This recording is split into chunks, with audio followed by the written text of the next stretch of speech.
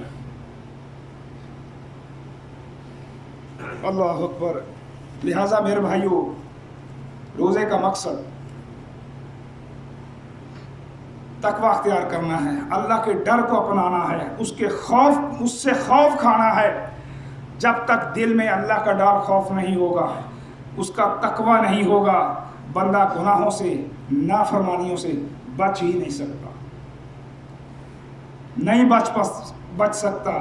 دنیا میں گناہوں کو، جرائم کو روکنے کے لیے لوگ قانون سازی کرتے ہیں، اس پر عمل کروانے کے لیے حکومتیں ادارے بناتی ہیں، اور اس ادارے کا کام کیا ہوتا ہے کہ اس قانون کو نافذ کرنے پر لوگوں پر سختی کی جاتی ہے.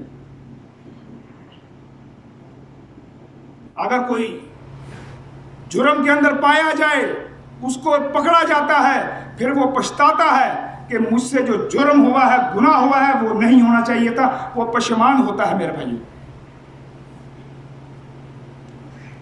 اللہ اکبر. اس کے باوجود میرے بھائیوں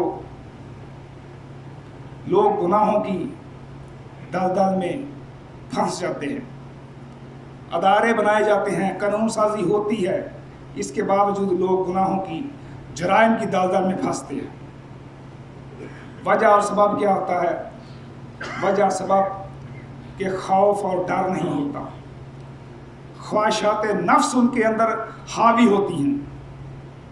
حقیقت میرے بھائیوں یہ وہ لوگ ہیں جنہوں کے دلوں کے اندر تقوی نام کی کوئی چیز نہیں، انہوں نے تقوی کو سمجھا نہیں. رب تعالیٰ کی ایک صفت کو سامنے رکھتے ہیں، اس صفت کو مد نظر رکھتے ہوئے جو ان کے دلوں کے اندر آتا ہے وہ اس پر عمل کرتے ہیں، اس کو کر گزرتے ہیں. وہ کس بات پر میرے بھائیوں خوش فہمی میں اشکال ہوتے ہیں کہ اللہ غفور الرحیم ہے. اللہ کی صفت کو سامنے رکھتے ہوئے جو ان کے دلوں میں آتا ہے کر گزرتے ہیں. جرائم کرتے ہوئے ان کے دلوں کے اندر میرے بھائیوں وہ اللہ تعالیٰ کی دوسری صفات بھول جاتے ہیں. اللہ تعالیٰ الجبار بھی، القہار بھی ہے. وہ اس صفت کو، رب تعالیٰ کی صفت کو بھول جاتے ہیں کہ میں یہ جو گناہ کر رہا ہوں، جرم کر رہا ہوں، اجتماعی شکل میں کر رہا ہوں، تنہائی کے اندر کر رہا ہوں، اللہ تعالیٰ جبار بھی ہے، قہار بھی ہے. اگر اس نے مجھے اس حالت میں پکڑ لیا تو میرا بنے گا کیا؟ ہم اکثر ایسے واقعہ سنتے رہتے ہیں، لوگ سٹیجوں کے اوپر ڈانس کرتے ہوئے ان کی موت ہو جاتی ہے، چوری کرتے ہوئے مقابلہ ہوتا ہے، فائرنگ ہوتی ہے، چور مارا جاتا ہے. میرے بھائیوں وہ اس بات کو بھول جاتے ہیں کہ اللہ تعالیٰ جبار بھی ہے، قہار بھی ہے. جرم کرتے ہوئے موت ہوگی تو بنے گا کیا؟ جس حالت کے اندر بندے کی موت ہوگی قیامت کے دن اسی حالت میں وہ اٹھایا جائے گا. آپ نے اکثر حدیث سنی ہوگی، ایک حاجی فوت ہو جاتا ہے اور اس کو دفنایا کس طرح جائے؟ اس کا چہرہ ننگا رکھ کے دفنایا جاتا ہے. نبی علیہ الصلوۃ والسلام نے فرمایا کہ اس کا چہرے کو ننگا رکھو، اس لیے کیوں کہ جب یہ قیامت کو اٹھے گا تو یہ تکبیرات کہتے ہوئے، یہ اللہ کی حمد و ثنا بیان کرتے ہوئے اٹھے گا. اگر جرم کرتے ہوا کوئی شخص فوت ہو گیا تو وہ میرے بھائیوں کس حالت میں اٹھایا جائے گا؟ اللہ تعالیٰ ہمیں معاف فرمائے، ہم ایسے گناہوں سے اللہ تعالیٰ ہمیں بچائے، ایسی نافرمانیوں سے اللہ تعالیٰ ہمیں بچائے. میرے بھائیوں نبی علیہ الصلوۃ والسلام کی اس حوالے سے ایک حدیث آپ کے سامنے رکھتا ہوں. نبی علیہ الصلوۃ والسلام ارشاد فرماتے ہیں میں اپنی امت میں سے ایسے لوگوں کو جانتا ہوں جو قیامت کے دن اس حال میں آئیں گے، اللہ کے ہاں اس حال میں پیش کیے جائیں گے کہ ان کے ہاں نیکیاں کس حال میں ہوں گی؟ تہامہ پہاڑ کے برابر ان کے پاس نیکیاں ہوں گی. سعودی عرب کے اندر ایک جزان کا علاقہ ہے، وہاں پہ ایک پہاڑی سلسلہ ہے جن کو تہامہ کی پہاڑیاں کہتے ہیں. ایک پہاڑی کے بعد دوسری، دوسری کے بعد تیسری، یہ کے بعد دیگر، لمبا 1 کلومیٹروں کے حساب سے ایک سلسلہ ہے کہ یہ شخص ایسے ہوں گے کہ اتنی نیکیاں لے کر اللہ تعالیٰ کے سامنے پیش ہوں گے. مطلب کیا اس کا میرے بھائیوں؟ نیکیاں اتنی زیادہ کہ نیکیاں کر کر کے یہ لوگ تھکے ہوئے ہوں گے، لیکن اللہ تعالیٰ کے ہاں ان نیکیوں کی کتنی قدر ہوگی، کیا حیثیت ان نیکیوں کی ہوگی۔ اللہ تعالیٰ ان کو غبار بنا کے اڑا دے گا، غبار بنا کے، روئی کی طرح۔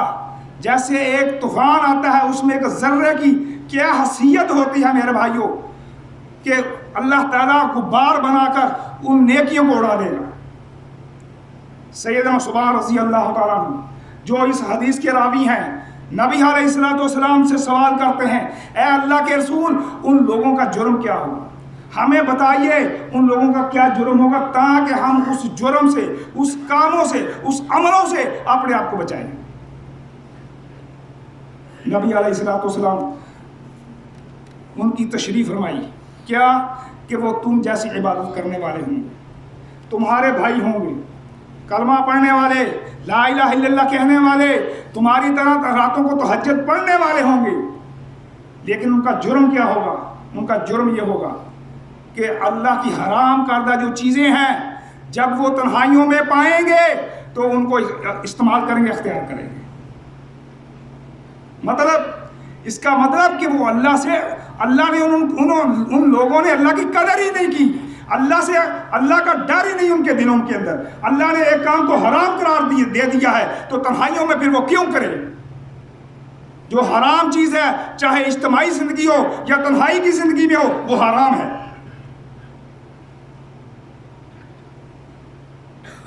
قیامت کے دن ایسے لوگوں کے اعمال اللہ تعالیٰ ہوا میں اڑا دے گا، کوئی ان کی وقت، ایک ٹکے کی ان کی وقت نہیں ہوگی ان نیکیوں۔ اللہ اکبر۔ حقیقت میں میرے بھائیوں، ان لوگوں نے تقوی کو، اللہ کے ڈر کو سمجھا نہیں۔ ان کے دلوں کے اندر اللہ کا ڈر، خوف ہوتا تو میرے بھائیوں وہ کیا کرتے؟ راتوں کو گندی فلمیں دیکھتے۔ رمضان ہے، رمضان دن کا نام ہے، رات کو رمضان کا نام نہیں ہے۔ راتوں کو گندی فلمیں دیکھ لو، برے کام کر لو، زنا کر لو، نائٹ کلب چلا لو۔ میرے بھائیوں، ان لوگوں نے حقیقت میں اللہ کے ڈر کو، اس کے خوف کو، اس کے تقوی کو سمجھا ہی نہیں، مذاق بنا رکھا ہے ان لوگوں نے۔ تقوی میرے بھائیوں، حقیقت میں جن لوگوں نے تقوی کو سمجھا، اس کو اپنی زندگی کے اندر نافذ کیا، اللہ تعالیٰ نے ان کے لیے کیا انعامات دیے۔ اللہ اکبر۔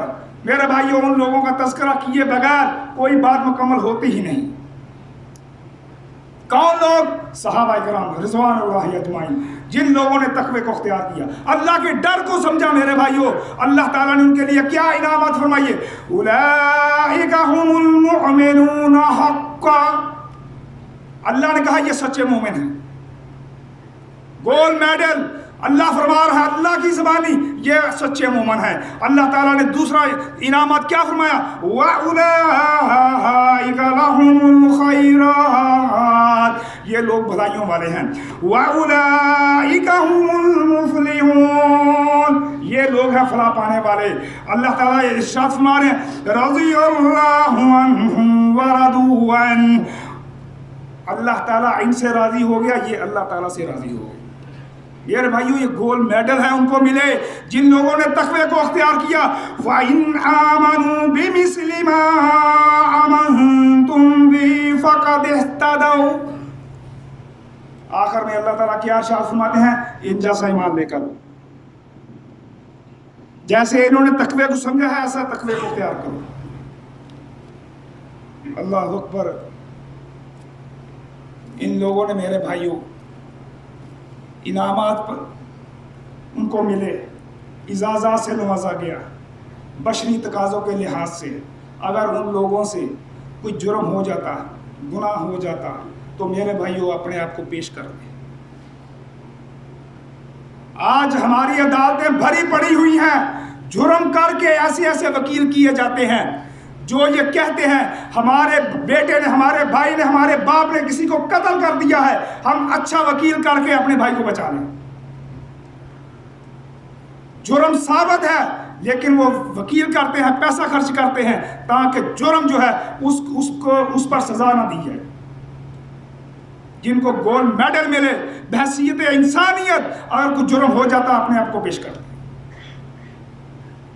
ایک عورت نبی علیہ الصلوۃ والسلام کے سامنے پیش ہوتی ہے، اللہ کے رسول حاملہ ہوں، زنا کر بیٹھی ہوں، اس زنا کی وجہ سے حاملہ ہو گئی ہوں. آپ نے کیا فرمایا؟ جرم تم نے کیا ہے، اس بچے کا کوئی قصور نہیں، اس کو جنم دے کر آنا. جنم دے کر واپس آتی ہے، بچے کو ہاتھ میں لیا ہے، اللہ کے رسول جنم دے دیا. کہا اس کو دودھ کون پلائے گا؟ دودھ پلائے جا کے. وہ عورت جاتی ہے، دودھ پلانے کی ایک مدت، حمل میرے بھائیوں واضح ہونے کی ایک مدت. دیکھیے جرم پر، گناہ پر احساس میرے بھائیوں کس طرح شرمندہ. ایک وقت ہے بچے کو جنم دینے کا، 9 مہینے تو کم سے کم ہے، اور میرے بھائیوں دودھ پلانے کا بھی کم سے کم 1.5-2 سال تو ہے میرے بھائیوں. اس کے باوجود وہ بچے کو لے کر آتی ہے. بچہ آتا ہے، بچے کو گود میں لیا ہوا ہے، اس کے ہاتھ میں نوالا ہے، اور کہتی ہے اللہ کے رسول طہرنی یا رسول اللہ، مجھے پاک کیجئے، یہ بچہ ہے ابھی کھانے پینے کے قابل ہو گیا. گناہ اور جرم میرے بھائیوں اگر ہو جائے، اپنے رب سے رابطہ کیجئے. ہمارا رب واقعی غفور رحیم ہے، اور رمضان کے اندر اللہ تعالیٰ ہر رات کو بندے کے گناہوں کو معاف فرماتا ہے. میرے بھائیوں اس نعمت سے، اس عزاز سے فائدہ اٹھائیے. یہ ایسا نہ ہو رمضان آ گیا گزر جائے ہم اس سے فائدہ حاصل نہ کر سکے. میرے بھائیوں بہت بڑی پریشانی کا سامنا ہمیں کرنا پڑے گا. دعا ہے اللہ تعالیٰ سے سمجھ کر عمل کی توفیق عطا فرمائے. اقول قولی ھذا واستغفر اللہ من کل ذنب فاستغفروہ انہ ھو الغفور الرحیم.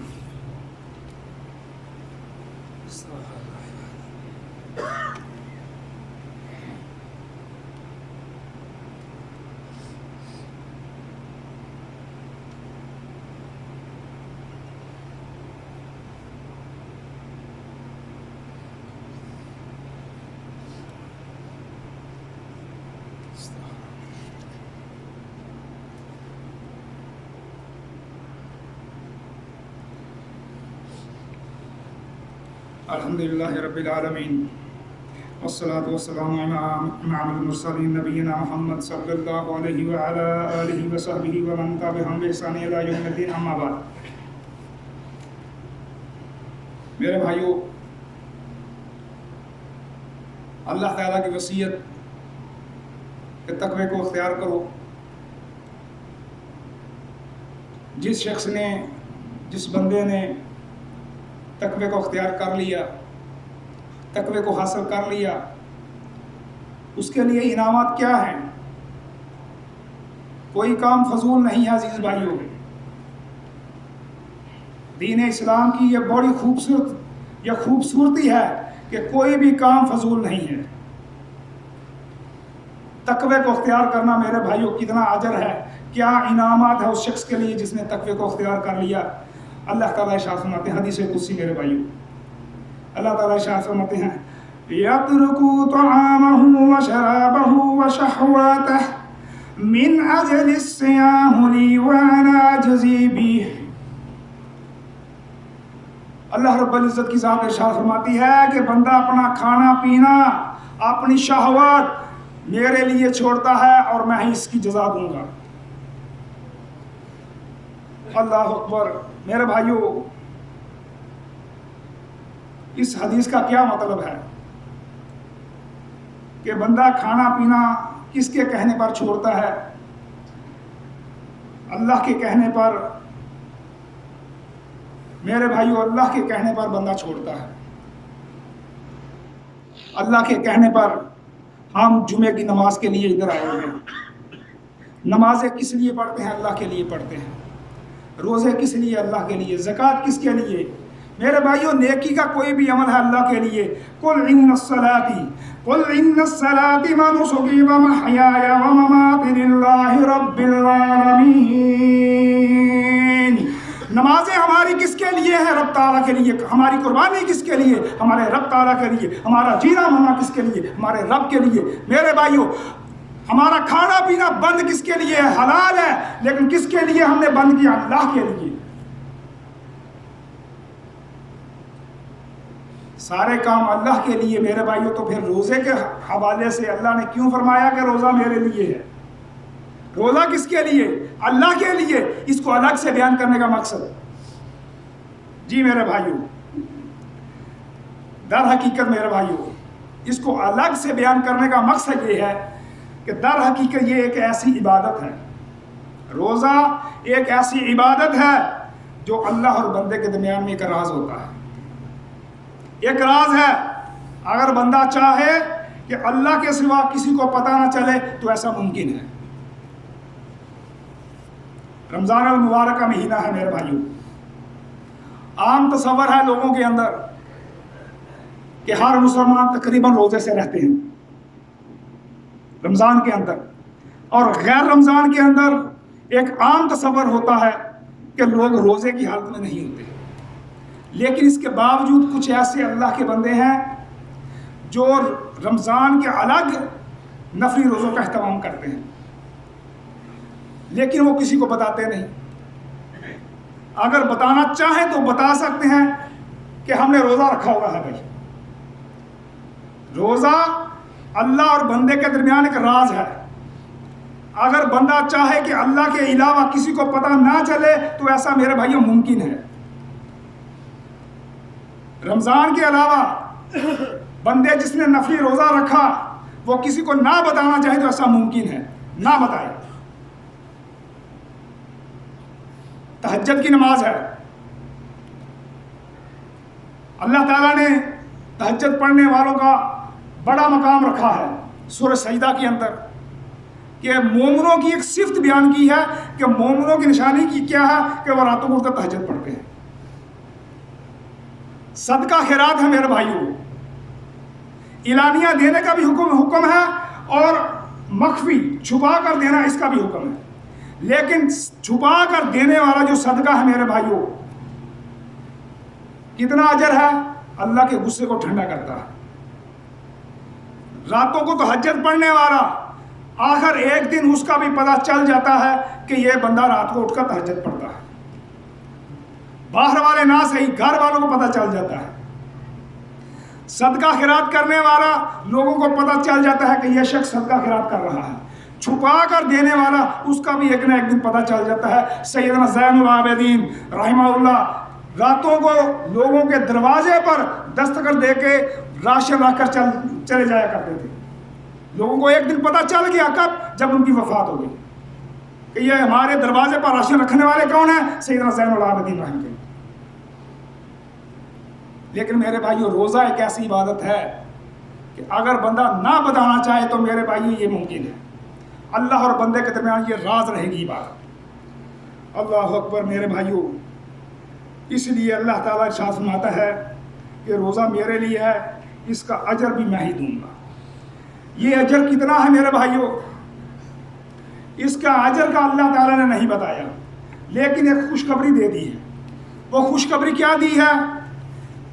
وہ خوشخبری اللہ تعالیٰ ارشاد فرماتے ہیں لِكُلِّ عَمَلٍ كُفَّارَةٌ وَالصَّوْمِ لِي وَأَنَا أَجْزِي بِهِ، کہ ہر گناہ کا ایک کفارہ ہے، ہر گناہ کا میرے بھائیو کفارہ ہے، اور اللہ تعالیٰ کیا ارشاد فرماتے ہیں کہ روزہ میرے لیے ہے، اس کی جزا میں دوں گا۔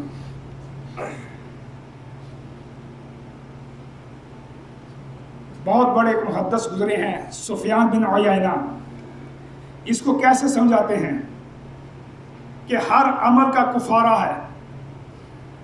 کل عمل ابن آدم لہ الا الصیام، کہ کیا مطلب ہے کہ رمضان روزے کے علاوہ ہر عمل کا کفارہ ہے۔ میرے بھائیو، قیامت کا دن، یہ محدث وقت کے محدث سفیان بن عیینہ اس کو کیسے سمجھاتے ہیں؟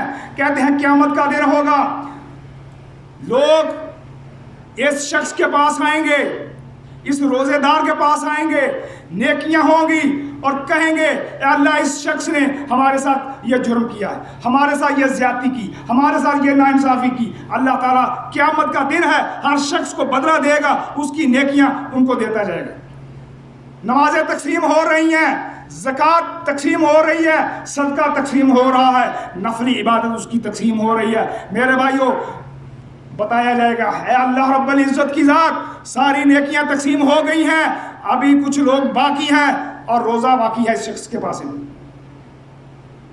اللہ تعالیٰ کیا ارشاد فرمائیں گے؟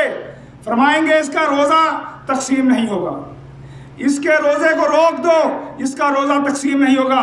یہ جو لوگ باقی ابھی بچے ہیں ان کا کفارہ میں رب اپنی طرف سے ان کو دوں گا، اور اس روزے کی وجہ سے اس شخص کو جنت میں داخل کروں گا۔ میرے بھائیو، یہ مطلب ہے کہ روزہ میرے لیے ہے اور جزا اس کی میں دوں گا۔ ہر شخص کا، ہر عمل کا ایک کفارہ ہے۔ لوگوں کے ہاں نیکیاں تقسیم کر دی جائیں گی، لیکن روزہ ایک واحد عبادت ہے میرے بھائیو، یہ تقسیم نہیں ہوگا، اور اس روزے کی وجہ سے اللہ تعالیٰ اس بندے کو جنت میں داخل کر دے گا۔ اللہ اکبر۔ دعا ہے اللہ تعالیٰ سمجھ کر عمل کی توفیق عطا فرمائے۔ وقال اللہ تعالیٰ فی القرآن الکریم والفرقان الحکیم، اعوذ باللہ السمیع العلیم من الشیطان الرجیم، ان اللہ وملائکتہ یصلون علی النبی یا ایھا الذین آمنوا صلوا علیہ وسلموا تسلیما، اللهم صل على محمد وعلى آل محمد كما صليت على إبراهيم وعلى آل إبراهيم إنك حميد مجيد، اللهم بارك على محمد وعلى آل محمد كما باركت على إبراهيم وعلى آل إبراهيم إنك حميد مجيد، اللهم اعز الاسلام والمسلمين واذل الشرك والمشركين ودمر اعداء الدين، واجعل هذا بلدا امنا مطمئنا وسائر البلاد المسلمين، اللهم اغفر للمؤمنين والمؤمنات والمسلمين والمسلمات واصلح ذات بينهم والف بين قلوبهم، واجعل في قلوبهم